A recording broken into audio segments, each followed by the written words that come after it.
Let's Talk Retail is not just a podcast, it's an exploration, an in depth journey into the deep realm of the retail ecosystem. My objective has been to unravel the diverse facets of retail from the traditional to the cutting edge. One focal point of this exploration has been showcasing the profound impact of technology on the retail landscape.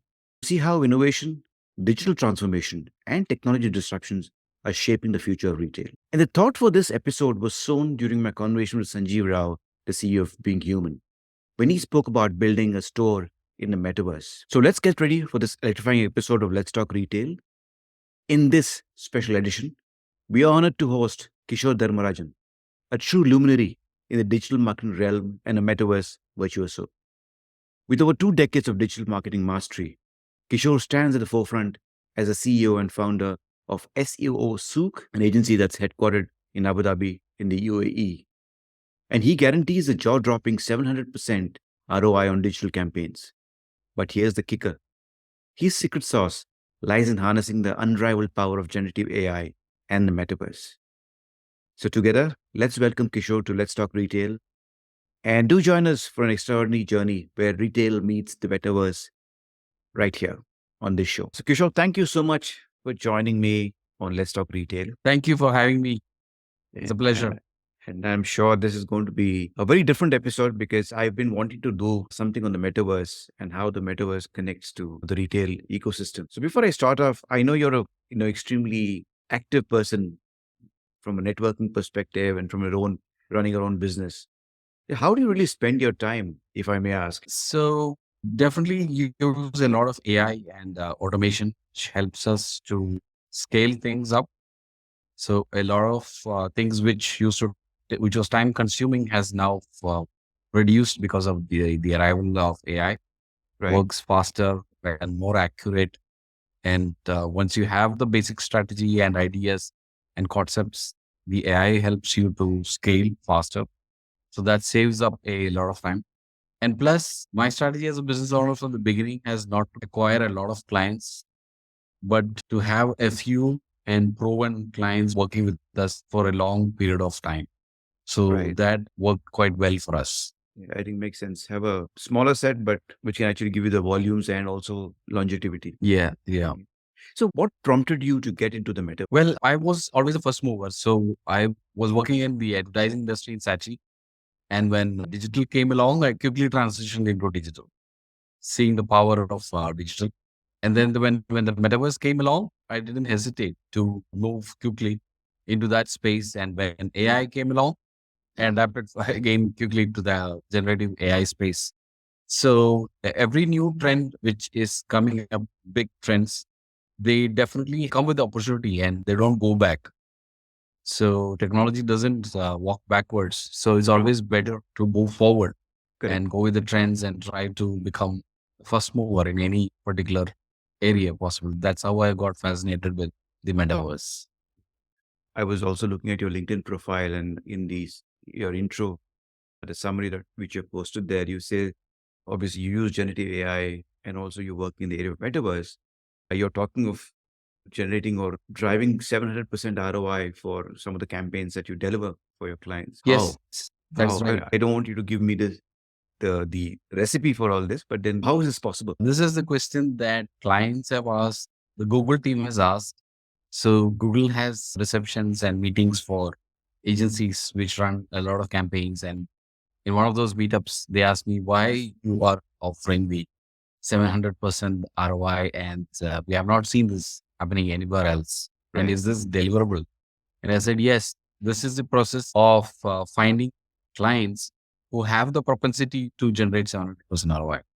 So often we are approached by prospects who, no matter what, would not be able to do 700% ROI. So we inform them immediately that this is not possible based on your Google Analytics and your ROAs tracking and ROI tracking. You kind of know which clients can go into 700% and which cannot. Right. And most of the time, it has to do with the product and the offer that they have. And once that is reoriented, that is changed, and a new positioning or an old product in a new package is introduced, has a strong USP, We create a blue ocean around that. All of that Hmm. combined with programmatic advertising and some conceptual thinking and all of that can do wonders for any brand. So it's a particular kind of brand which can do that. It's open to ideas. Hmm. So if a brand comes to us and they are fixed on what they offer, they are fixed on their marketing and not educatable, and they want to somehow magically go from 100% ROI to 70% ROI, it's not going to happen. So we have been lucky to work with a very small number of clients who fall into that particular category and who wish to explore things. But we also come across a lot of clients. The majority of prospects who approach us is looking for a magical solution, which doesn't exist. So we are very upfront about that because we don't want to get into any issues later on. So we tell them that it's not possible, and then we just move on from there. So that's our strategy. Good to have this kind of a thought process, because I think today everybody wants quick solutions. This is my problem, fix it for me.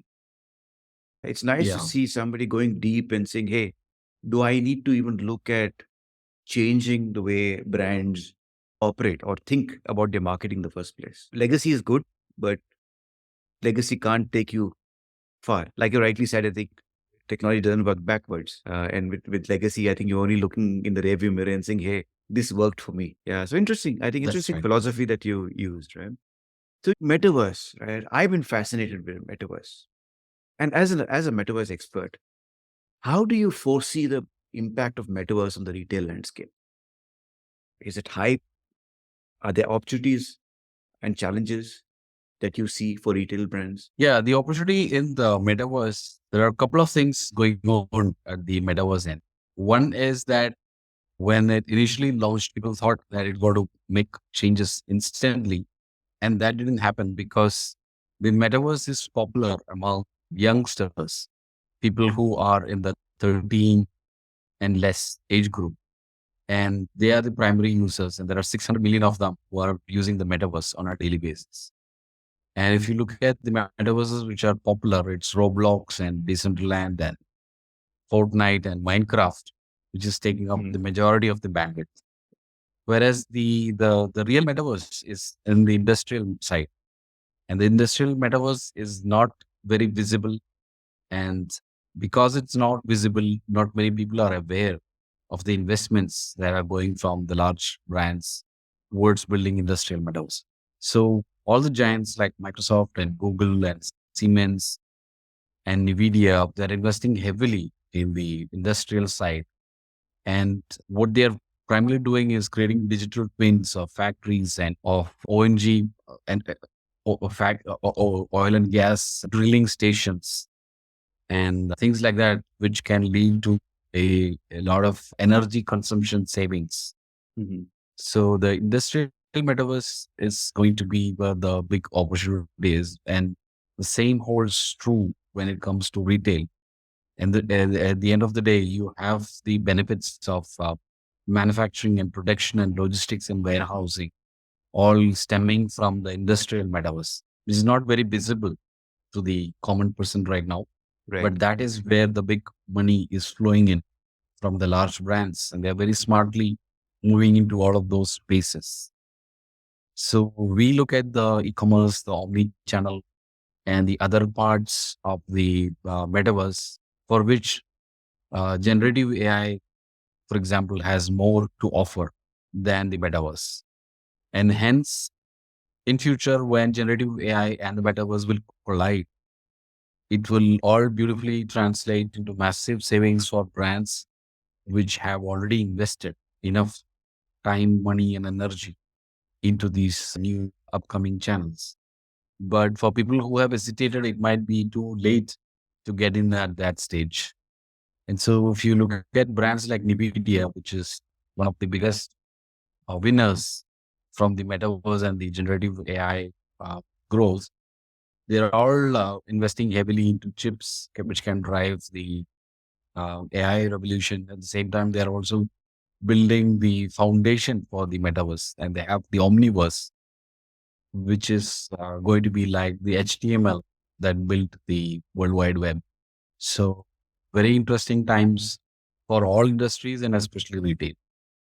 I think the way you're saying it, and I'm just trying to imagine what would it look like, right? And obviously, I would love to experience it, having seen Minecraft many years ago. Obviously, when my son used to play it on his Xbox. The whole thought for this episode came about when I was doing the first podcast in this series, and I was talking to Sanjeev Rao, who is the CEO of Being Human.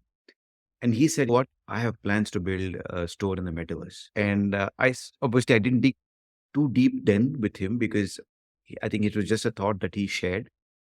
I really want to ask you, given your deep insight in this area, what are the specific areas retail brands should look into, right, when considering integrating with the metaverse, especially certain industries or types of products that stand to benefit and so on and so forth? Yeah, I feel the big opportunity is not in the front end, it's in the back ends. Mhm. So it's in logistics, warehousing, manufacturing, those kind of areas which has the biggest opportunity for the metaverse, and not at the front end of creating a shop, for example, which is very easily doable. But what is not doable is driving traffic to these 3D storefronts. Unless you have the storefront inside Decentraland, Minecraft, and Fortnite, or some of the popular channels which is out there. So it's very much like creating an e-commerce store or selling products on Amazon. So it's a similar kind of scenario which is playing out. Always a good idea to have your own store because Right. you can always track your analytics, you have control, and you can have your store integration with, for example, with Vision Pro headsets, which Mhm. is coming out with the Oculus Rift and all the AR, VR headsets which are coming out, as well as with the other platforms, and you can track the user behavior and so forth. So having a store front is definitely a good idea, but it's an even better idea to work on the backends of the warehousing, logistics, production, and those kind of things, which do not look very sexy to start with, but Mhm. that is where the big action is going to happen in future. Can you elaborate a little more? Like I'm now curious, right? For me, uh, setting up a store, given my experience in retail, for me, setting up a store, getting customers to have a great walkthrough, how and matching it and making it look like my physical store would be possibly the first thing that I would do. But why is this whole thing about back end? It is because the energy savings and the savings that the retailer will make in the whole process, that will translate into huge benefits for them eventually. So, for example, one good case study is BMW, which is building digital twins of all their car factories. Oh, And okay. the reason why they are doing that is because it's very easy to look at the energy flow of a digital twin of a factory in Berlin, for example, and see if their actual factory is running at an optimal level, or there are issues which is going on which is not physically possible to walk in and go through every nut and bolt and pipe which is there. It's much more easier for an AI agent to run across the factory on the digital twin and spot the problems, look at the opportunities, look at where energy flow can be optimized, and that can lead to huge savings for their production later on. And this is precisely what the retailers can do. They can start controlling their factory, their production, their logistics, their warehousing. And now geospatial intelligence is playing another part into all of this. So that geospatial intelligence combined with digital twin makes it extremely interesting because now we have a digital twin of a city. So if you have multiple stores in the city, you can see the traffic flow, you can see the customer flow, you can see how customers are flowing into the your competitor's store Oh, wow. and the purchase behavior and all of that. This combined with the demographics as well as the data coming in from CRM, all of this can become very, very powerful because all the devices are actually capturing the geo intel because we are all carrying our mobile phones, we are driving around with smart cars. So all of this data is automatically being captured by the geo spatial companies, And that in combination with the digital twin. And finally, we have generative AI crunching all this data. So a lot of analysis and optimization can be done for a large retail player if they get all of this data together. Oh, wow. Now, this actually feels like going into a very different universe. There's so much really working at the back end to really make all of this happen. And fascinating when you said teens, possibly the youngsters of today and the people who are yet to come and who will hit teenage soon. Why do you think that they are the ones who will pick up on metaverse? Why not maybe the millennials or the Gen Zs? Because they have already adapted to the metaverse much faster than the other age groups. And they have populated all of these metaverses and they are the big users over there. So they are comfortable in that environment. And sometimes they can't differentiate between being in a metaverse after spending 5 hours over there and the rest of time in the real life. So they're kind of living in an alternative reality already in the metaverse. So the teens are doing it now, and later on it will spread to the other age groups also. Plus, when the teens grow up, they're going to take this behavior with them Hmm. forward. And when they become the big purchased group, then the monies will definitely flow into the metaverse. And Right. so the brands who are there already they'll benefit the most from that. And obviously, this is opening up a very new front. Today, we are talking omni-channel retail, in integrating e-commerce with marketplace and stores and so on and so forth. Now, metaverse becomes another channel that customers engage with. What kind of user experience do you think is possible here? And how can retailers really leverage? Yeah, that's a very good question. And I think the retail experience will be incremental, whereas the back-end experience is going to be at a totally different level. And that's why I keep stressing on the back-end, which is something which is not visible, and that's why it's being missed. Definitely at the front end, the metaverse can bring in the immersive experience. And plus, you have the augmented reality experiences, which is being created by, for example, Snapchat. They seem to be heading more in that direction. So the augmented reality can help. But at the same time, we have to keep things at the back of the mind that this has been going on for like at least 10 years. Brands have been trying to use augmented reality and virtual reality, and it is not really caught on in a Right. big way. Mm. And that is because the although it looks like a great immersive experience, it's actually only growing at an incremental level. So it's crawling forward. Whereas we will see a big boom in things when the big brands all crack the back end of warehousing, logistics, and manufacturing using the metaverse.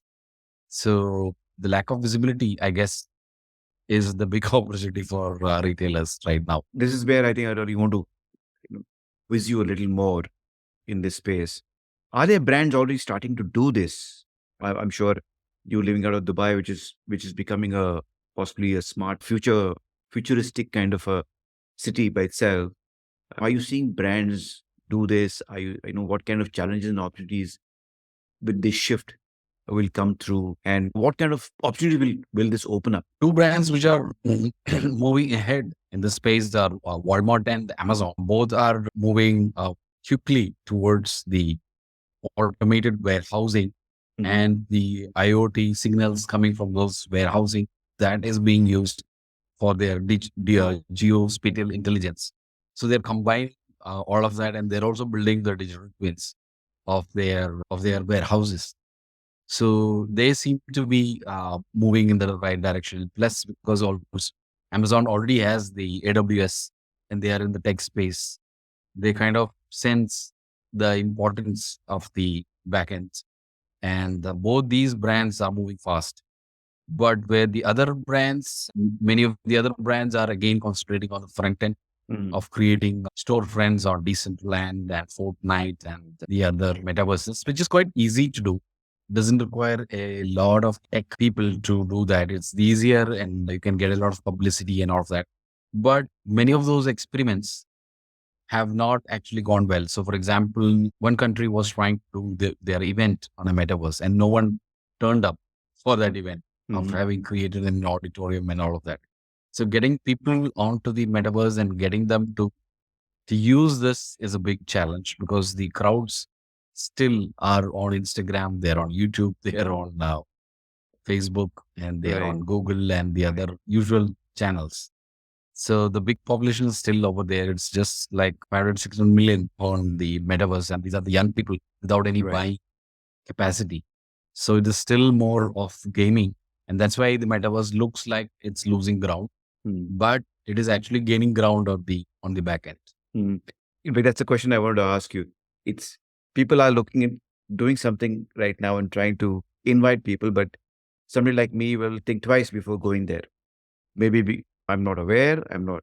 Maybe they've not targeted me well enough to kind of attract people like me or people who are in the slightly older age group today. Two things that you mentioned, which I really want to go back to, is one is you're saying the visibility that brands will have, especially of footfalls walking into the store and even competitive stores, and then trying to integrate all of your customer data from your CRM, etc. That's one part of it. And I want to ask you to delve a little more deeply into that. And the second part is geospatial. For a benefit of our audience, what is geospatial and how is it really making an impact? Yes, definitely. Very interesting question. And they are all coming from the various satellites that are flying across the space. So we have all heard of the normal satellites, which provide the main data for the defense and environment and all of that. But below that, there are a couple of layers of other satellites which are also flying around. And they are called hovering satellites and low level satellites. These are the ones which are capturing the city level, street level kind of data. Mhm. And that data is available for commercial use with all government regulations and things like that. And that data kind of track the footfall, the movement of footfall, the traffic flow, and you can integrate that with your own CRM data because have your consumers using their mobile phones and Google Maps and so forth. So all of that can be integrated and you can have build dashboards which show the movement of the consumers and it shows the population density. And for example, KFC and McDonald's is using this footprint to determine whether they should open a new outlet in a new joint, in a new junction, or should they have it at a different place. Because even before they lay down their bricks, they kind of know how much footfall they can expect from their store. So things have become very predictable because this intelligence, they can crunch that data and they can come to conclusions. So people are using this data to a great extent, and especially in cities which are densely populated, it becomes even more interesting because you have street level data and you have building level data. So a lot of things can be done with that kind of data. Phenomenal. I think now, as you speak, I only foresee today brands or retailers use a lot of CRM systems to kind of manage customer data and so on and so forth. I only see now there's a new level of CRM that's going to come in, which is going to capture all this humongous information and really throughout. I don't know. I think this is something that I think brands are always looking at. And I think goes back to my experience. We used to always wait, try and see, hey, how many people coming to the store? And since we were managing large stores, which direction do they take? Where do they spend more time in that particular session? Today, it's easier to do it on an e-commerce website because it's technology and you have the technology capturing the data. But from a store perspective, it becomes very difficult, especially a store that is 3, 4 levels. I think this is throwing up huge opportunities, some more opportunities for retailers to really explore and try and engage customers with more better and fabulous. I think the challenge of opening up a new store by looking at what is the kind of traction that was already existing and whether take the decision of opening, not opening. I think phenomenal. How do I kind of put this? Where do you think this is all going with all of this humongous information that will be available? How do you think it's all coming back? How can a brand really use all of this data? And will the brand really use it in the first place? Yeah, that's a good question. And luckily, we are in a position where generative AI is doing a lot of the heavy lifting. And when generative AI can be integrated with all of this data, it can actually help you to make decisions quite quickly because manually it is not actually possible to analyze all the data being generated from the satellites and the IoT devices. For example, the IoT devices And sensors are providing so much data that humans would not be able to analyze that in a couple of 100 years. So Wow. AI is able to crunch all of that up with meaningful information. So it can give top level ideas which the top management can quickly act upon. So we don't have to be worried about all the new developments which are happening, because they are all, end of the day, they are helping to optimize things and make it faster, more productive, and more profitable for the brands. So I think things are moving in the right direction. And even it is strange, but the metaverse could possibly bring down the energy consumption levels, which is required across the globe. Because if you break down the numbers, the highest amount of energy being used across the globe, for example, for electricity, is to run motors. And Mm. this motor consumption the energy consumption can be reduced drastically by using metaverses. So the digital twins can identify which motors are getting older, which blades are not working, where the wires are being cut, and things like that. Mm. So a lot of optimization is where these technologies are leading to, and brands which are embracing all of these new technologies, they will they will definitely benefit from that, because they will Yeah. discover more things faster than the others. So for example, the geospatial space is so new that very few brands are tapping into that.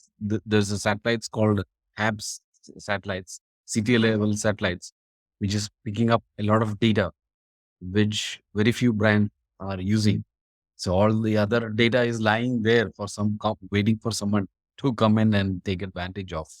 Today we have large single brand large stores. I think these large stores will kind of disappear, and smaller experience stores will come, and obviously the metaverse also will add in, given a different perspective to the whole experience, because real estate today is a massive cost by itself. That's right. You're part of the Meta Accelerator, which I think is a Yes. accomplishment. What is happening here in the Meta Accelerator program, and has this experience actually influenced your approach to what you do on a day-to-day basis? So they are always looking for people who are using their properties to build meaningful communities. So that is their big thing. And once they identify that, they incorporate into their fold, and they train, and they give us insights on how meta works, especially the groups, and how to build communities and all of that. Hmm. So many of the insights they provide us are very solid information on how to build and how to scale large communities, and how it can benefit the community members and so forth. So that is their intent, to motivate us to do more for the community. For example, build courses, which is helpful for the community members, or to organize events, which is helpful for our events. So overall, trying to build positive communities seems to be their intent, and there is no application to get in. They contact, and they look at groups which are growing fast, and they contact us actually. So it's by invite only. Yes. Oh, Yeah. fantastic. You know, you mentioned a very interesting word, community. I can understand tech and tech community.